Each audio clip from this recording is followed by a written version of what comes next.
царство было у него в крови. Сын парижского журналиста-диссидента и пылкой латиноамериканки, чья мать была знаменитой Флорой Тристан. Вы весьма вероятно в первый раз слышите это имя, но эта незаконная дочь перуанского аристократа считается сейчас матерью феминизма и народного социализма. Флора Тристан под видом мужчины проникала в закрытые мужские клубы Лондона, чтобы написать разоблачительные статьи, и пропагандировала создание рабочих профсоюзов. Ее сочинения вдохновят впоследствии Карла Маркса. Поль никогда не видел своей скандально знаменитой бабки. Она умерла за 4 года до его рождения, будучи под надзором полиции. Но он всю жизнь боготворил ее и хранил копии ее книг у себя до самой смерти. То есть я хочу сказать, что семья Поля Гогена была исключительно политически активная и левацкая. Когда Полю еще не исполнилось 2 года, его отец схватил в охапку жену и детей и бежал за океан в страхе политических репрессий. Он отправился в Перу, где надеялся найти приют у высокопоставленных родичей его жены, но умер по дороге на корабле от сердечного приступа в возрасте 37 лет. Его молодая вдова с 2 маленькими детьми была принята своей семьей в Лиме, и детство Поля прошло в прямом смысле слова в президентском дворце. Его прадед был последним вице-королем Перу. Идиллическое детство Поля внезапно закончилось, когда его родственники лишились власти в результате очередной гражданской войны и политического переворота. После годов благополучия настали годы лишений. Алина Гоген вернулась с детьми во Францию, она поселилась в Париже, где ей пришлось работать портнихой. Подросший Поль закончил военно-морскую школу и записался помощником лоцмана на торговый флот. Письмо от сестры, извещавшее о смерти матери, застанет его в Индии. В 1871 году хорошо попутешествовавший Гоген вернулся в Париж, где устроился на работу биржевым маклером. В 23 года Поль стал успешным бизнесменом и оставался им в течение следующих 11 лет. В 1879 году он зарабатывал 30 тысяч франков в год. Это около 145 тысяч долларов США в нынешних деньгах. И еще примерно столько же ему приносили сделки на рынке искусства. Это было время расцвета импрессионизма. Поль любил искусство, и он понимал современных модернистов, ломавших рамки салонного классицизма.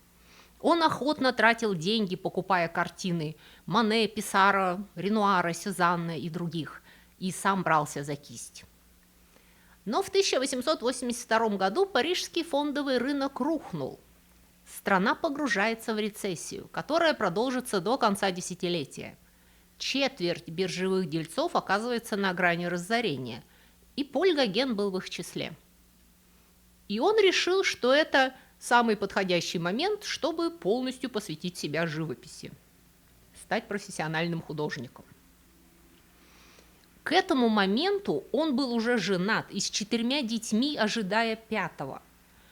В принципе, не будет преувеличением сказать, что это решение стоило ему распада семьи. Его жена была датчанкой. Она уедет на родину к родителям, забрав детей. А Поль начнет превращать себя в профессионального художника и отщепенца.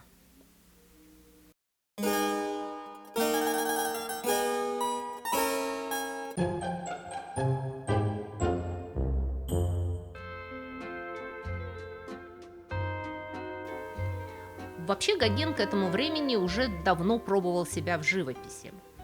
Он дружил с Камилем Писаро и Полем Сезанном, пропадал в кафе, где тусовались импрессионисты, и даже пытался выставлять свои творения вместе с ними, но без особого успеха.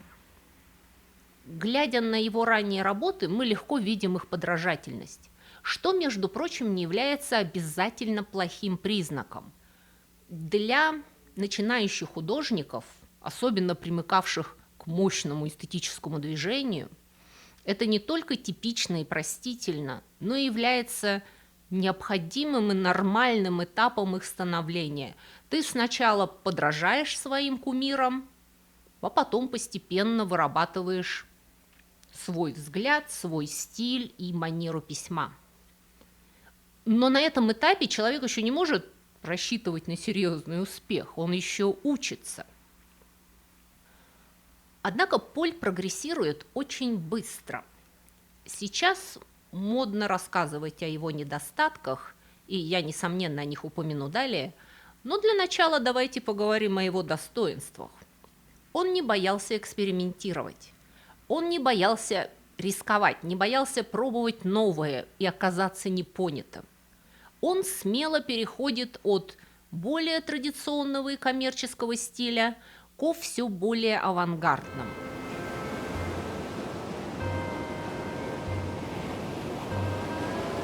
Лето 1886 года Гоген провел в колонии художников Порт-Авен, Британии.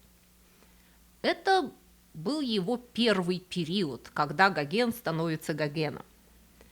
К этому моменту он уже разочаровался в импрессионизме, постепенно утрачивающем свою бунтарскую натуру и несколько буржуазившимся. Он уже не вызывает таких скандалов. В нем мало нового, мало свежего.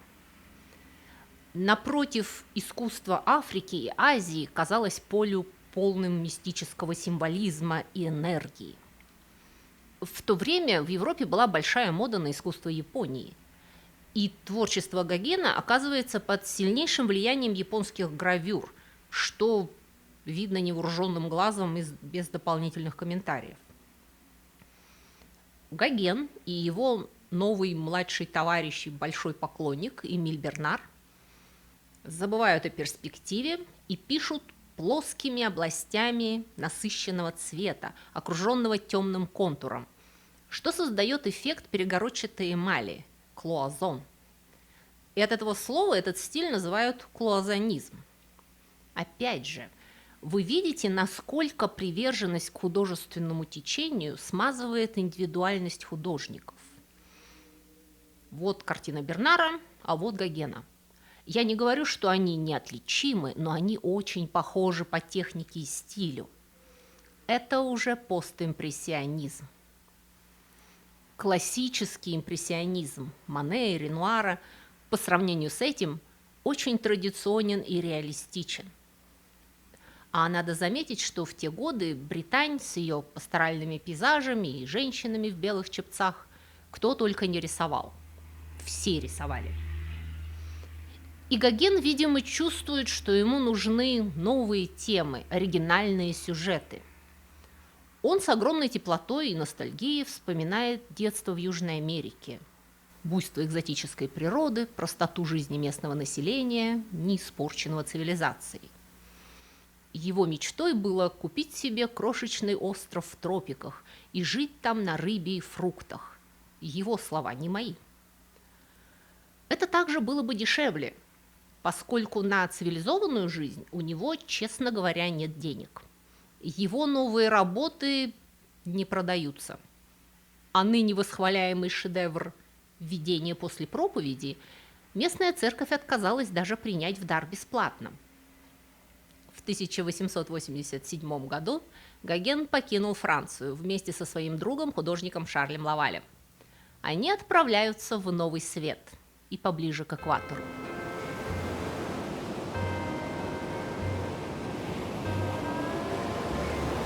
Для начала эти двое оказались на печально знаменитом французском строительстве Панамского канала.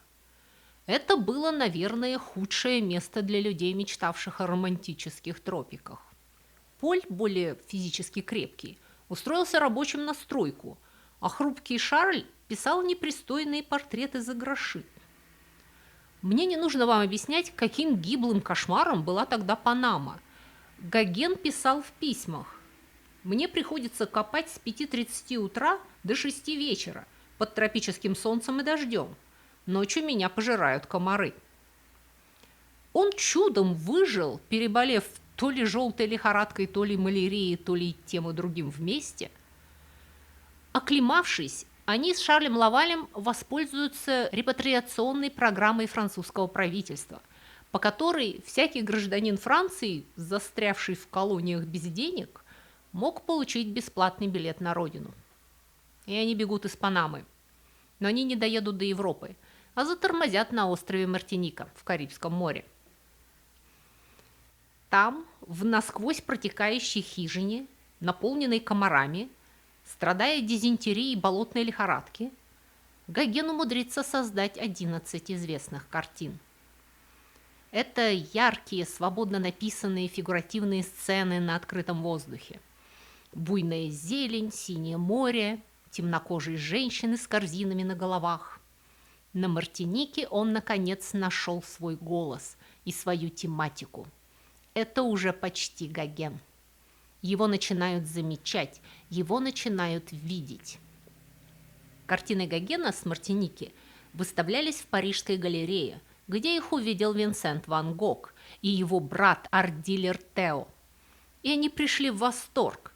Тео ван Гог купил 3 картины Гогена за 900 франков и представил Гогена своим богатым клиентам. Винсент же и Поль стали близкими друзьями. Несмотря на то, что его стаж как профессионального художника был невелик, Гоген мог внушать своим собратьям-художникам уважение, граничащее с поклонением. Это была очень сильная, яркая натура. Бернар и Лаваль на него почти молились, и вот теперь Ван Гог попал под его обаяние. В 1888 году Гоген и Ван Гог провели 2 месяца вместе в Арле на юге Франции, писали картины и спорили об искусстве. К сожалению, психическое здоровье Ван Гога быстро ухудшалось, и в конце концов он, похоже, накинулся на Гогена с опасной бритвой. По крайней мере, так рассказывал сам Гоген. Позже, тем же вечером, Ван Гог отрезал себе мочку левого уха, не все ухо. На следующий день Винсента госпитализировали, а Гоген покинул Арль. А они больше никогда не виделись.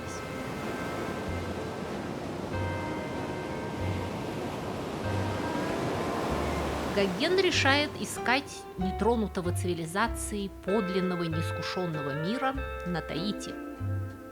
К этому моменту уже французская колония. Таити был в глазах никогда не бывавших там европейцев эдаким уголком гедонистического наивного рая на земле. Находясь очень далеко посреди Тихого океана, Таити не подвергся такой жестокой колониальной эксплуатации, как, к примеру, Карибские острова или французский Индокитай. Там не было плантаций, и природа оставалась относительно нетронутой. Что не означает, что Таити оставался прямо подлинным уголком рая, в чем Поль довольно быстро убедится по приезду. Но уезжал он с огромными надеждами. Навестив жену и детей в Копенгагене, как оказалось в последний раз, Гоген отплыл на Таити 1 апреля 1891 года. Он провел первые 3 месяца в Папаэте, в столице колонии, и был порядком разочарован. Французы активно и довольно успешно насаждали на острове европейскую культуру, одежду и образ жизни, а также католицизм. Местные жили нищенской жизнью, не похожей на райскую, и работали на французов за гроши. Многие традиционные искусства и ремесла были утеряны. Таитяне уже не жили в гармонии с природой, а в неловком болезненном симбиозе с колонизаторами. Тем не менее, Гоген начинает рисовать свой идеальный Таити. Он не станет фиксировать социальные проблемы и культурные столкновения, проигнорирует проказу, бывшую бичом Полинезии в те годы. На Таити уже была большая колония прокаженных. Нет, на его картинах, а тут начнется самый главный и самый плодовитый период его творчества, Таити предстанет таким, каким он его воображал. Идиллией, наполненной покоем и негой. Многие из его лучших картин относятся к этому периоду. Его первым портретом таитянской модели считается «Вахине нотитиаре» – «Женщина с цветком». Гоген очень часто давал название своим работам на таитянском языке, однако так безграмотно, что сами носители языка не понимали, что он имел в виду. Но это делалось не для них, а для французских покупателей. В то время как таитяне пытались по возможности одеваться в европейскую одежду и вести более европейский образ жизни, Гоген движется в противоположном направлении. Он поселился в тростниковой хижине в местном стиле и, как это водилось, взял себе вахине, жену. Одну из первых, по поводу которых сейчас ему промывают кости в интернете. Ее звали Тихоамана, и ей было то ли 13, то ли 14 лет. Тихоамана будет позировать для нескольких гогеновских шедевров, включая «Многие предки Тихоаманы» и знаменитый «Дух мертвых не дремлет». Но Гоген завел себе жену не только для искусства и любви, но и для более практических вещей. Поскольку таитяне во многом еще жили натуральным хозяйством, их основные продукты питания, хлебное дерево и бананы, просто росли вокруг, в лагунах было много рыбы, на диких свиней охотились в подлеске. На острове практически не было никакой торговли продуктами питания. Нужно было или идти рыбачить и собирать бананы самому, или иметь жену с семьей, которая могла обеспечить тебя продовольствием. Что Поли сделал? Судя по тому, что Тихоамана, родив ребенка, покинула Гогена и вернулась к родным, и он больше никогда не увидит ни ее, ни их сына, Гоген был плохим полинезийским мужем. В этот раз Гоген вернется во Францию через 2 года, в 1893. И он продолжил во Франции писать картины на таитянские темы, такие как «День Бога» и «Весна священная». Выставка в ноябре 1894 года имела некоторый успех. 11 из 40 выставленных полотен были проданы по хорошей цене. Гоген начал зарабатывать своеобразную репутацию у публики, и он сделал все возможное, чтобы ее поддержать и усилить. Он, так сказать, укрепляет свой бренд. Он снимает квартиру на Монпарнасе и начинает проводить там еженедельный салон, где он фигуряет в полинезийском костюме, рассказывает о своей дикой жизни в тропиках и заводит публичную связь с девушкой-подростком, наполовину индианкой, наполовину малайкой. Все это дает неоднозначные плоды. Гоген, безусловно, получает значительную скандальную славу, и его бренд укрепляется. К сожалению, это не принесло ему много денег и вызвало порядочную изоляцию во французском обществе. И он решает навсегда порвать с глупой, пошлой, пуританской европейской цивилизацией. В июне 1895 года он возвращается на Таити, и Гоген больше никогда не увидит Европу.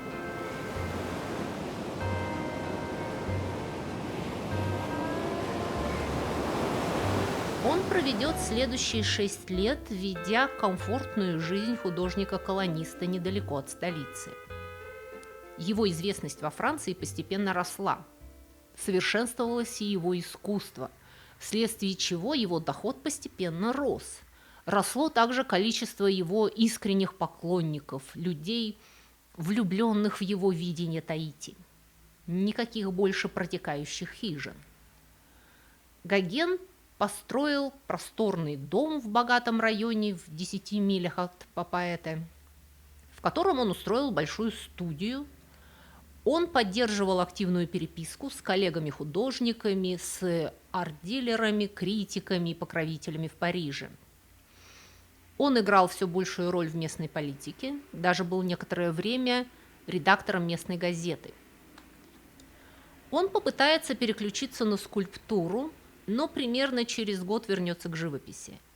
Гоген продолжит свою серию чувственных изображений местных девушек в томных и величественных позах. Характерные образцы того времени – это 2 женщины и больше никогда. Это зрелый классический Гоген.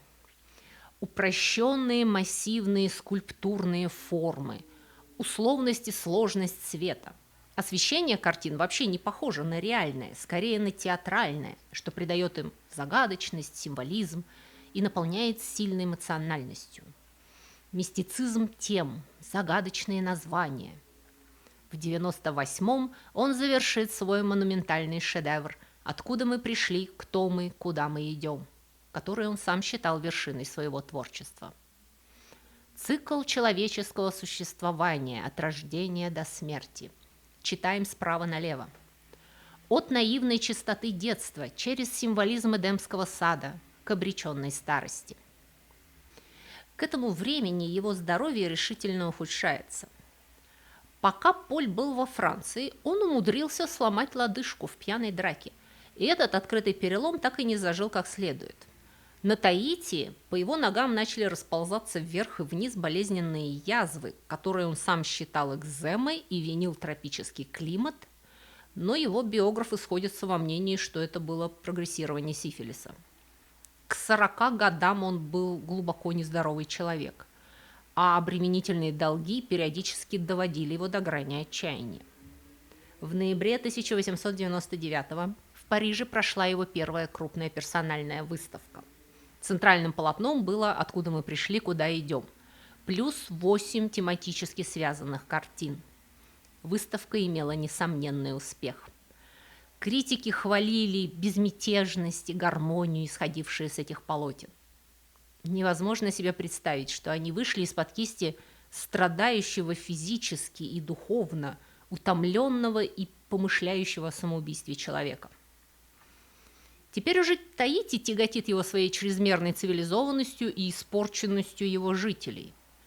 Поль вынашивает план нового начала – переселения на Маркизские острова, один из самых удаленных уголков мира. Он ищет еще более естественной жизни, еще более примитивного общества. В сентябре 1901 года Гоген прибывает на остров Хивауао, столицу архипелага.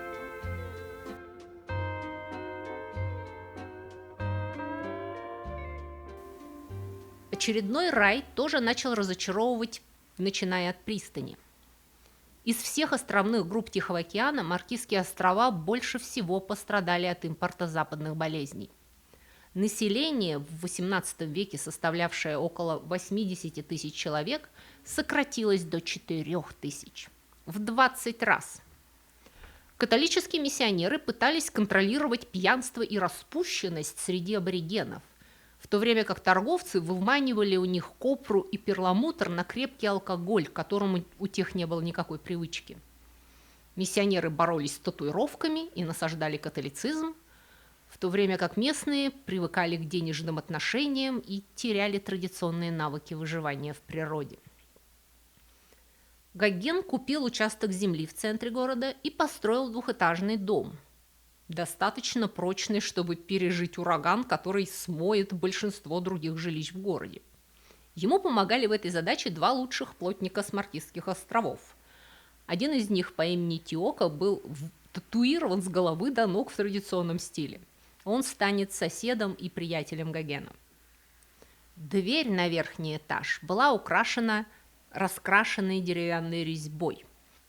На перемычке над дверью было вырезано название, которое Гоген дал своему пристанищу – «Maison du Jouir» – «Дом удовольствий», а на косяках читалось «Soyez amoureuse, vous serez heureuse» – «Будьте влюблены, и вы будете счастливы». Стены были украшены коллекцией из 45 порнографических фотографий, которые он купил в Порт-Саиде по пути из Франции. По крайней мере, в первые дни, пока Гоген не нашел себе жену, в его доме по ночам тусовалась вся местная молодежь, что, разумеется, не расположило к Гогену местного епископа, тем более, когда Гоген воздвиг у своего крыльца 2 скульптуры, изображающие епископа и его служанку в неприличном виде. Но в конце концов вечеринки прекратились, и он начал очередной период продуктивной работы. К апрелю следующего года он смог отправить во Францию 20 полотен. «Я думаю, – писал он в письме, – что на Маркизских островах, где легко найти модели, что становится все труднее на Таити, И с новыми горизонтами для исследования, с новыми и более дикими сюжетами я буду делать прекрасные вещи. Мое воображение начало остывать, и к тому же публика так привыкла к Таити. Мир настолько глуп, что если показать ему холсты, содержащие новые шокирующие элементы, Таити станет понятным и милым. Мои картины из Британии теперь розовая вода из-за Таити. Таити станет одеколоном из-за Маркизских островов. С одной стороны, он был абсолютно прав. Публику постепенно переставали шокировать новшества, и они привыкали к очередному уровню натурализма и простоты, которые поначалу казались вульгарными. Но по факту сейчас только эксперты могут различить его работы с Маркизских островов от его картин, созданных на Таити. Здоровье Гогена снова начало ухудшаться, при том, что ни больницы, ни даже доктора на островах не было. Боль в сломанной ноге стала невыносимой, и в июле ему пришлось заказать двуколку, чтобы передвигаться. Он не мог ходить. К сентябрю боль стала настолько сильной, что он прибегнул к инъекциям морфина. Его начинает подводить зрение. Ему всего 53 года, и он чувствует себя полной развалиной. Некоторое время он думал вернуться в Европу, чтобы пройти лечение, но его друг и покровитель Джордж Манфрейд отсоветовал ему: возвращаясь, вы рискуете повредить процессу вызревания вашего общественного признания. В настоящее время вы уникальный и легендарный художник, посылающий нам из далеких южных морей ошеломляющие и неповторимые работы, являющиеся творениями великого человека, который в некотором смысле уже ушел из этого мира. Ваши враги молчат, они не осмеливаются напасть на вас. Вы так далеко, вы уже так же неприступны, как все великие мертвецы. Вы уже принадлежите истории искусства. Гоген оказывается в плену собственной легенды. Одинокий, его очередная юная вагина покинула его, не попрощавшись. Больной и в контрах почти со всем французским населением островов, временами неспособный рисовать из-за слабости и проблем с глазами, Гоген занялся писательством. Он пишет автобиографические мемуары, которые он назвал «До и после». Название должно было отражать его опыт до и после приезда на Таити и стать оммажем неопубликованным мемуарам его бабушки Флоры Тристан, которые назывались «Прошлое и будущее». Я хочу обратить ваше внимание, что этот человек, которого сейчас повсюду критикуют за эксплуатацию женщин, имел, по-видимому, очень высокое представление о месте женщины в обществе, стандарт, заданный его выдающейся бабкой. Но он не видел своих полинезийских мадон, способными занять это место. То есть, если выбирать между мизогонией и расизмом, то он скорее был расистом. То, что его портреты полинезийцев читаются как полное достоинство, не отменяет факта, что он рассматривал их скорее как прекрасных животных. Художники-анималисты тоже ведь могут рисовать прекрасные, полные благородства картины, скажем, с лошадьми. Но это не значит, что они считают их равными себе по интеллекту. Но это мое личное мнение. Не повторяйте его в школе. Решите для себя сами, кем он был, этот авангардистский дикарь. Поль Гоген внезапно умер утром 8 мая 1903 года в возрасте 54 лет. Его татуированный сосед Тиока, тот самый, который помог построить его дом, нашел Гогена бездыханным и удостоверился в его смерти традиционным маркизским способом – укусил его за голову. Возле его кровати стояла пустая бутылка лауданума, что дало повод для предположений, что он стал жертвой передозировки. Его пастор считал, что он умер от сердечного приступа. Как многие великие артисты, он получил настоящее признание только после смерти. Ретроспективные выставки Гогена в осеннем салоне в Париже в 1903 году и еще более масштабная выставка в 1906 году оказали ошеломляющее влияние на французский авангард и, в частности, на молодого Пабло Пикассо. Шок, полученный от работ Гогена, напрямую привел его к созданию «Авиньонских девиц», картины, которая положила начало кубизму. Начинается Международная мода на работы Гогена.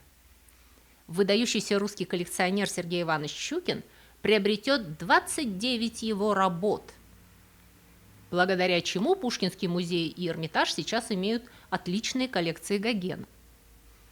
По национализации. Щукинская коллекция была национализирована после революции, точно так же, как Морозовская. Почти весь импрессионизм и постимпрессионизм в современных российских музеях – это Щукинская и Морозовская коллекции. Потому что купить Гогена сейчас не по карману практически никакому музею. Сейчас цены на его картины достигают десятков миллионов долларов. Это при том, что они почти никогда не выходят на продажу. Его картина 1892 года «Когда ты выйдешь замуж» стала третьим по стоимости произведением искусства в мире, уступив только Сальваторе Мунди Леонардо и Красным виноградникам Ван Гога. И я этого абсолютно не понимаю. Признаюсь честно, я не люблю Гогена. Не вижу в нем ничего хорошего. Не то чтобы я в принципе не понимаю модернизм. Ван Гог, к примеру, один из моих любимейших художников. И Малевича я готова защищать с кулаками. Но вот Гогена я не люблю и не понимаю. Но, с другой стороны, я также не перевариваю всеобщего любимца Ренуара. Почему говорят, что нельзя спорить о вкусах? О чем же тогда спорить, как не о вкусах? Не о политике же. Я считаю, что о вкусах спорить можно и нужно, просто не надо доходить до мордобоя. В спорах рождается истина. В вежливых спорах. Спорьте о вкусах. Защищайте своих любимых творцов. На сегодня у меня все. Спасибо вам за внимание и до новых встреч.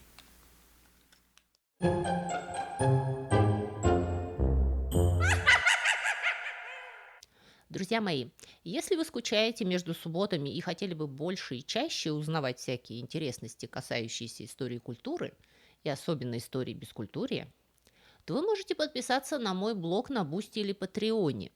Эти два блога абсолютно одинаковые, я там пишу одно и то же. Просто Бусти умеет принимать оплату российскими платежными средствами, а Patreon принимает разные международные кредитные карточки. И на этих блогах я почти каждый день публикую занимательные рассказы с картинками. Это на первом уровне подписки. А на втором уровне вы еще получите доступ к дополнительным коротким видео. Кроме того, если вам не нравится вся эта реклама, которую в вашей стране вставляет в мои видео YouTube, это еще одна причина подписаться на блоги, потому что там я размещаю субботние видео без рекламы и на 15 минут раньше, чем на YouTube. Это для тех, кто к субботе конкретно соскучился. Еще один немаловажный ништяк для подписчиков – это возможность бесплатно скачивать мои художественные книги. Ссылку на онлайновый магазин, где вы можете их купить, я, кстати, тоже размещу внизу в описании. И последнее, но не по важности, причина подписаться на мой блог – вы тем самым поддерживаете этот канал и даете мне возможность все мое рабочее время посвящать вам. На сегодня у меня все. Всего вам доброго и до скорых встреч!